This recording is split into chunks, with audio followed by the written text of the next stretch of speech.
Hello guys, today I'm going to show you how you can see your wireless internet connection that you're connected currently to. So if you go here, it doesn't show anything. It's really confusing. Even if you click, it doesn't show anything. So let's get started and see how you can see your own password or the you're currently connected to. So let's go to start. Click on this icon, settings, then go to network and internet.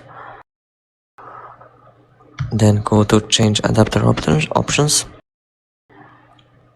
and then here go to your wireless that has your name currently connected to, and that you have to be connected to see password of this wireless. So double click on it and then go to wireless properties